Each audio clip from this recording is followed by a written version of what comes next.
72세 박순자는 40년 전 남편과 함께 이민 와서 캐나다 BC주 서리 외곽에 작은 집 한 채를 샀습니다. 그때 사람들은 비웃었죠. 왜 하필 서리냐고. 하지만 순자와 남편은 믿었습니다. 언젠가 이곳도 좋은 동네가 될 거라고.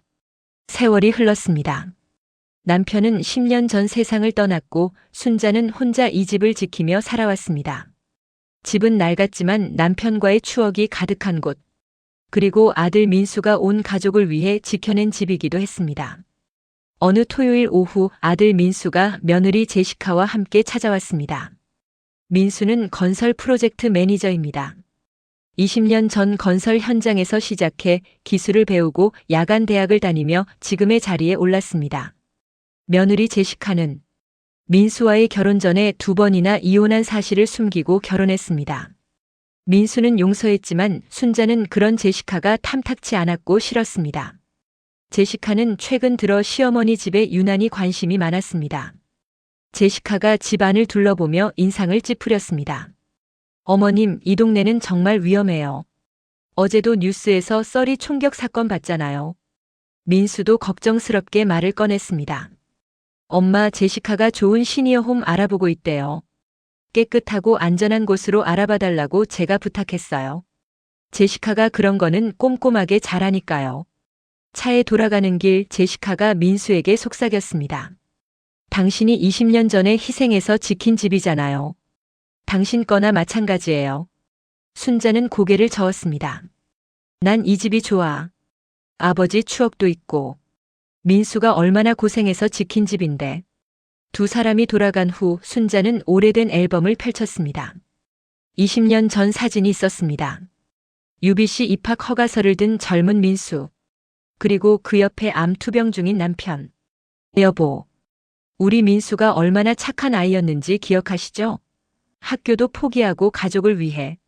순자의 눈에 눈물이 맺혔습니다. 다 민수에게 주고 가려고 했는데 그런데 요즘 민수가 왜 저렇게 조급하고 엄마의 여생은 관심도 없고 돈에 욕심내는 아이로 변했을까요? 그날 밤 순자는 지하실로 내려갔습니다. 먼지 쌓인 상자를 열자 오래된 서류들이 나왔습니다. 1985년 땅 문서. 남편과 함께 15만 달러에 산 이 집의 등기부등본. 그리고 20년 전 민수가 건설 현장에서 일하며 낸 모기지 페이먼트 영수증들. 민수야. 내가 얼마나 고생했는지 엄마가 다 알아. 그리고 최근 받은 시청으로부터 편지. 재개발 예정 구역 통지서. 순자는 조용히 미소 지었습니다. 때가 됐구나. 같은 시각 집으로 돌아간 제시카는 재빨리 토지 개발업자에게 전화를 걸었습니다. 박순자 씨 집이요. 서리 외곽에 있는 낡은 단독주택. 건물은 굉장히 오래되었지만 땅은 무척 커요.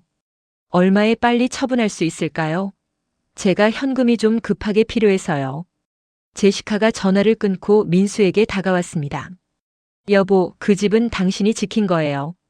당신이 학교까지 포기하고 대출금을 갚은 거잖아요. 어머님만 시니어홈 가시면 그건 당신 집이에요.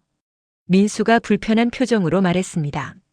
서리 단독주택에 혼자 사시기는 마음이 안 놓여서 어머니의 안전을 위해서는 당신 말대로 시니어홈을 제안드려 보긴 했는데 사실 아직 정정하시잖아. 워낙 아버지하고 금슬이 좋으셨으니 그 집의 추억도 많아서 정리하기 쉽지 않으실 테고. 기다려봐. 엄마한테 허락을 구하고 엄마 마음이 결정되었을 때 파는 게 맞아. 제시카가 민수 손을 잡으며 속삭였습니다. 당신이 많이 걱정할까봐 말 안 하려고 했는데 어머님 건망증이 너무 심해지셨어요.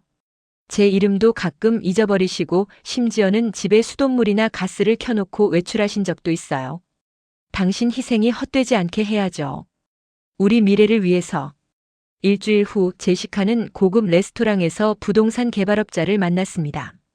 그가 말했습니다. 집은 낡고 오래되었지만 대지가 크니까 100만 달러 정도 받을 수 있게 해드릴 수 있어요. 100만 달러라니. 제시카는 너무나 기뻤습니다. 민수는 20년 전을 떠올렸습니다. 2005년 아버지가 암 진단을 받았을 때 민수는 UBC 전액 장학금을 받았었습니다. 꿈에 그리던 대학이었죠. 하지만 아버지가 일을 못하게 되면서 가족 수입이 끊겼습니다. 캐나다는 공공의료 시스템이라서 암 치료 비용은 들진 않았지만 가족의 생계를 책임지시던 아버지가 병이 드셨으니 막막했습니다. 엄마 혼자서는 생활비는 물론 아직 남은 모기지 페이먼트도 감당할 수 없었습니다. 집마저 잃을 위기였죠. 젊은 민수가 아버지 병상 앞에서 말했습니다. 아버지, 전 학교 나중에 가도 돼요. 지금은 우리 집을 지켜야죠. 민수야, 내 미래를 포기하면 안 돼. 아니에요. 가족이 더 중요해요. 민수는 건설 현장에서 일하며 기술을 익혔습니다. 5년간 대출금을 갚아가며 야간 대학을 다니며 건설 관리 자격증을 땄습니다.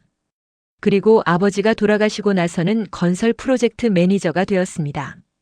민수에게 제시카가 속삭였습니다. 여보, 당신은 그 집을 지킨 거예요. 당신 청춘을 바친 거라고요. 그건 이제 당신 거예요. 민수가 혼란스러운 표정으로 말했습니다. 하지만 아버지와 엄마가 평생 일해서 산 집인데. 제시카가 부드럽지만 단호하게 말했습니다. 점점 건망증이 심해지시는 어머님은 이제 치매 단계로 접어들으신 거예요. 시니어 홈에서 더 안전하고 행복하실 거예요. 그리고 우리는 당신이 희생한 만큼 받을 자격이 있어요. 평생 이렇게 렌트비만 내면서 가난하게 살 순 없잖아요. 민수는 점점 제시카의 말이 맞는 것 같다는 생각이 들었습니다. 맞아. 내가 희생했으니까. 내 몫도 있는 거 아닌가. 다음 주말 민수와 제시카가 다시 찾아왔습니다. 순자는 이미 계획을 세워두었습니다. 그녀는 일부러 건망증이 심한 척 연기하기로 했습니다. 민수야, 너 어제도 왔었니? 제시카가 민수를 쳐다보며 눈빛을 주고받았습니다. 봐요, 여보. 어머님이 이제 혼자 사시기 힘드시잖아요. 민수는 불편했지만 제시카 말이 맞는 것 같기도 했습니다. 엄마, 제시카가 알아본 곳은 정말 좋은 시니어 홈이래요. 24시간 간호사도 있고. 순자는 아들의 눈을 똑바로 쳐다봤습니다. 민수가 눈을 피했습니다. 순자는 혼자 있을 때 한숨을 쉬었습니다. 민수야, 왜 내가 일이 변한 거니? 그날 오후 순자는 몰래 한인 변호사 사무실을 찾아갔습니다. 김 변호사님, 위임장은 절대 아들한테 주면 안 되죠? 변호사가 고개를 끄덕였습니다. 네, 어머님. 그리고 여기 의사 진단서도 받아오셨네요. 여러 검사를 거친 결과 정신 상태 완전히 정상이라고 나와 있습니다. 순자가 서류를 살피며 말했습니다. 재산 신탁 서류 준비해 주세요. 하지만 변호사가 물었습니다. 하지만요? 순자의 눈에 눈물이 맺혔습니다. 실제로 실행하지는 않을 겁니다. 그냥 민수가 정신 차리는지 보려고요. 제 아들은 원래 착한 아이거든요. 지금은 길을 잃었을 뿐이에요. 변호사가 놀란 표정으로 물었습니다. 그럼 결국엔 아드님께 상속하실 건가요? 순자가 고개를 끄덕였습니다. 민수가 돌아온다면요. 예전에 그 착한 민수로. 2주 후 토요일 아침 순자는 집 앞에 서 있는 대형 이삿짐 트럭을 보았습니다. 민수야, 이게 무슨 일이니? 민수가 눈을 마주치지 못하고 말했습니다. 엄마, 시니어 홈에서 편하게 케어받으세요. 엄마 혼자 여기 계시는 것보다. 제시카가 끼어들었습니다. 어머님, 이건 다 어머님을 위한 거예요. 그리고 민수가 이 집을 지키기 위해 얼마나 희생했는지 아시잖아요. 드디어 제시카가 자기의 속내를 드러냈습니다. 순자는 조용히 가방을 챙겼습니다. 그리고 아들을 쳐다봤습니다. 민수는 여전히 눈을 피했습니다. 순자는 아무 말 없이 차에 올라탔습니다. 시니어 홈으로 가는 차 안 순자는 조용히 핸드백에서 서류를 꺼냈습니다. 부동산 가치평가 그리고 다른 서류엔 재개발 지역이라고 쓰여 있었습니다. 제시카가 백미러를 통해서 서류를 보는 순자를 보더니 어머님 옆자리에서 가고 싶다는 핑계를 대고 차를 잠깐 세우게 하더니 순자 옆자리에 앉아서 그 서류를 한참을 들여다봤습니다. 그리고 얼굴이 새하얗게 질렸습니다. 재개발 구역, 예상 가치 상승, 현재 시장 가치. 제시카는 속으로 계산하기 시작했습니다. 순자가 차갑게 말했습니다. 제시카, 내 서류 보고 있지? 궁금하면 물어봐. 이 집이 지금 얼마나 가치 있는지. 민수가 깜짝 놀라 물었습니다. 엄마, 무슨 말씀이세요? 순자가 조용히 대답했습니다. 곧 알게 될 거야. 요양원 앞에 도착하자마자 순자와 민수는 놀라지 않을 수 없었습니다. 요양원이 너무 작고 관리 상태가 너무나 안 좋아 보였습니다. 제시카가 제일 저렴한 요양원을 골랐기 때문입니다. 하지만 순자를 들여보내자마자 제시카는 민수에게 소리를 질렀습니다. 당신이 제대로 알아봤어야죠. 허가가 나서 이미 집주인에게 공지된 재개발 구역이라는 거 왜 몰랐어요? 민수가 당황하며 말했습니다. 뭐? 재개발 가능성이 있다는 게 아니라 이미 재개발 허가가 된 상태라는 거야? 난 엄마한테 아무런 이야기도 들은 게 없어. 제시카가 히스테리를 부렸습니다. 이런 망할 놈의 사기꾼 개발자들. 토지 개발업자는 뻔히 이미 허가 난 거 알면서도 많이 주는 척하면서 그 집을 겨우 100만 불에 부르다니. 치매 증상이 시작되시는 어머니가 시니어홈 들어가시자마자 난 집을 팔려고 했단 말이에요. 대지가 크니까 시세보다는 조금 더 얹어서 팔려고 했는데 세상에 지금 거의 200만 불 정도나 된다고요. 지금 팔아도 실제로는 몇 배 가치라고요. 그 사람들이 돈을 더 얹어준다는 미끼를 덥석 물었으면 완전 손해볼 뻔했다고요. 당신은 어머니한테 그런 이야기도 못 듣고 뭐하고 있었어요? 그 노인네는 왜 혼자만 알고 있었던 거래요? 민수의 얼굴이 굳었습니다. 잠깐. 너 지금 뭐라고 한 거야? 엄마 집을 내 맘대로 팔려고 다 준비해 놓은 거라고. 내가 말하는 그 토지 개발업자들하고. 제시카가 말을 막으려 했지만 이미 늦었습니다. 민수가 천천히 물었습니다. 제시카. 내가 엄마 마음이 결정되실 때까지 기다려보자고 했지. 그런데 내 맘대로 일을 저지르려고 했단 말이야? 먼저 요양원에 들어가 있던 순자가 민수 부부에게 들어오라고 전화하고는 조용히 가방에서 서류들을 꺼냈습니다. 여기 의사 진단서. 내 정신 상태 완전히 정상이야. 여기 변호사 서류. 재산 신탁 설정 준비했어. 너희는. 민수가 무릎을 꿇으며 말했습니다. 엄마. 잠깐만요. 제가 무슨 짓을 한 거죠? 제시카한테 가스라이팅 당해서 엄마 건강 상태를 제대로 직접 제가 여쭤보지도 않고 엄마가 치매 초기라고 판단했어요. 경솔하게 엄마를 요양원에 보내기까지 하고. 순자가 아들을 똑바로 쳐다봤습니다. 민수야, 내가 20년 전에 이 집을 지킨 건 맞아. 하지만 그건 내 집이 되려고 한 게 아니었잖니. 가족을 지키려고 한 거였잖아. 그렇다고 이 집을 그런 방식으로 내가 가지려고 하는 건 옳지 않아. 민수는 그 순간 정신이 번쩍 들었습니다. 맞아. 나는 가족을 위해서, 엄마와 아버지를 위해서. 그런데 언제부터 내 것이라고 생각한 거지? 직장 다니면서 힘들다고 어머니한테 그동안 너무 무심했던 자신이 이제서야 보였습니다. 민수가 천천히 일어나 제시카를 쳐다봤습니다. 당신, 결혼 초기 처음부터 계획한 거였어? 제시카가 뻔뻔하게 대답했습니다. 뭐가 잘못됐어요? 당신이 희생한 거 맞잖아요. 당신 목 찾는 게 뭐가 나빠요?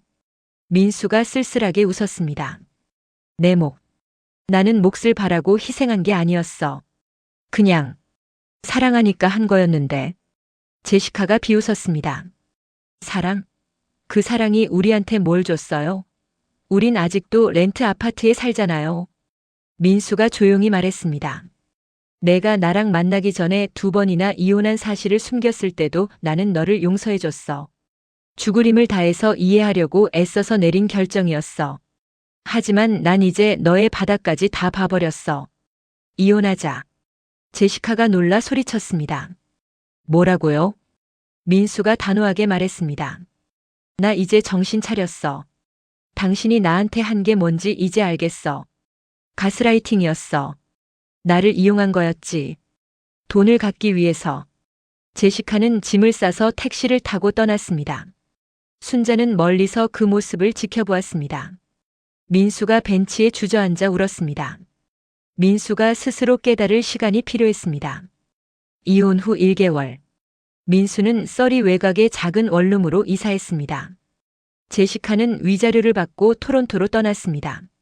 민수는 매일 밤 오래된 가족 사진을 꺼내봤습니다. 아버지 병상 앞에서 웃고 있는 젊은 자신, 그리고 20년 전 건설 현장에서 썼던 안전모. 아버지, 제가 길을 잃었었어요. 제가 왜 희생했는지 잊어버렸어요. 그는 20년 전을 떠올렸습니다. 그때는 보상을 바라지 않았습니다. 그냥 가족이 소중했고 사랑했고 지키고 싶었습니다. 언제부터 내 몫을 찾으려 한 거지? 사랑에는 몫이 없는데. 민수는 결심했습니다. 다시 시작하자. 예전의 나로 돌아가자. 다음 날부터 민수는 출근 전 매일 아침 일찍 엄마가 계신 요양원에 나타났습니다. 직원에게 조심스럽게 부탁했습니다. 제가 출근 전에 여기서 청소 자원봉사를 하고 싶습니다. 무급으로요. 어머니를 뵙고 싶은 건 아니에요. 아직 자격이 없어서요. 그냥 제가 할 수 있는 일을 하고 싶어요. 민수는 아침마다 복도를 청소하고 화단을 가꾸고 다른 어르신들의 아침 식사를 도왔습니다. 그러고는 건설 현장 사무실로 출근했습니다. 순자는 방 문틈으로 그 모습을 지켜봤습니다. 눈물이 흘렀습니다. 여보, 우리 아들이 돌아오고 있어요. 예전에 그 착한 민수로. 3개월이 흘렀습니다. 비 오는 날도 눈 오는 날도 민수는 한 번도 빠지지 않았습니다. 그는 엄마의 식사 시간을 챙겼습니다. 멀리서 엄마가 식사하는 모습을 확인하고 조용히 건설 현장으로 출근했습니다. 어느 날 다른 어르신이 물었습니다. 아드님, 왜 어머니께 인사도 안 하세요? 민수가 쓸쓸하게 웃었습니다. 아직 그럴 자격이 없어요. 제가 엄마를 너무 아프게 했거든요. 다른 직원이 말했습니다. 하지만 3개월 동안 하루도 안 빠지고 오셨잖아요. 민수가 고개를 저었습니다. 이건 속죄예요. 진심을 보여드리는 거예요. 그리고 민수는 결정을 내렸습니다. 그는 건설 프로젝트 매니저 자리를 그만두고 엄마가 계신 시니어홈의 시설 관리자로 이직했습니다. 순자는 창문 너머로 그 모든 것을 지켜봤습니다. 민수야, 넌 이미 자격이 있어. 내가 돌아온 것만으로도. 그러던 어느 날 순자가 갑자기 어지러워 쓰러졌습니다. 요양원 시설 관리자실에 있던 민수가 연락을 받자마자 신속하게 엄마를 안고 응급실로 갔습니다. 의사가 말했습니다. 가족분이 빨리 발견하셔서 다행입니다. 민수는 밤새 침대 옆에서 엄마를 간호했습니다. 눈물을 흘리며 엄마 손을 잡았습니다. 엄마, 정말 미안해요. 제가 어리석게도 길을 잃었었어요. 누가 저를 이용했다는 게 변명이 아니에요. 제가 약했어요. 그리고 엄마한테 무심했어요. 제가 잊어버렸어요. 20년 전에 제가 왜 희생했는지. 그저 아버지와 엄마를 사랑해서였는데 언제부턴가 그게 제 권리라고 생각했어요. 제시카가 옆에서 그걸 계속 상기시키니까 제가 미쳤었나 봐요. 아침에 순자가 눈을 떴습니다. 침대 옆 테이블에는 도시락 4개가 쌓여 있었습니다. 민수가 3일 동안 매일 가져온 것이었습니다. 순자는 쪽잠 든 민수의 머리를 쓰다듬으며 눈물을 흘렸습니다. 민수야, 엄마가 기다린 건 이거였어. 내가 돌아오는 거. 민수가 눈을 떴습니다. 순자가 조용히 말했습니다. 20년 전에 내가 한 희생. 그건 정말 아름다운 거였어. 하지만 그건 내 권리가 아니라 내 사랑이었잖니. 민수가 고개를 끄덕이며 울었습니다. 아직 말씀 못 드린 게 있는데. 이제 엄마 계신 시니어홈 시설 관리자로 이직했어요.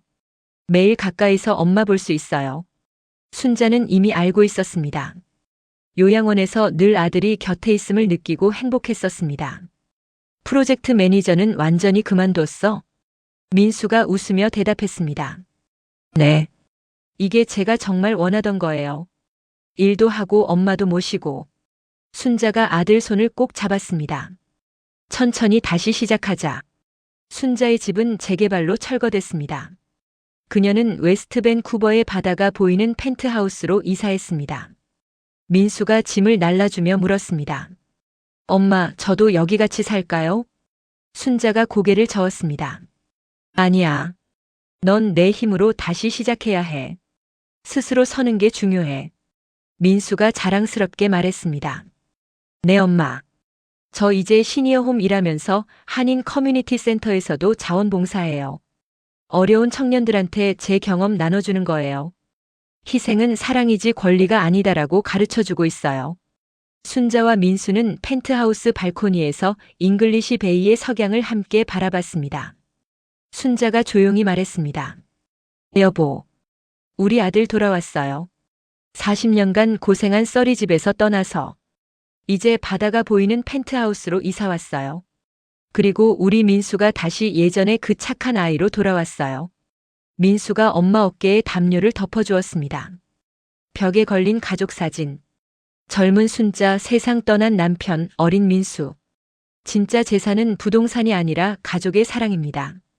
그리고 진짜 사랑은 대가를 바라지 않는 거예요. 사랑은 권리가 아니라 선물입니다. 시청 후 여러분의 생각을 댓글로 나누어 주세요. 구독과 좋아요를 눌러주시면 다음 콘텐츠 제작에도 큰 힘이 됩니다.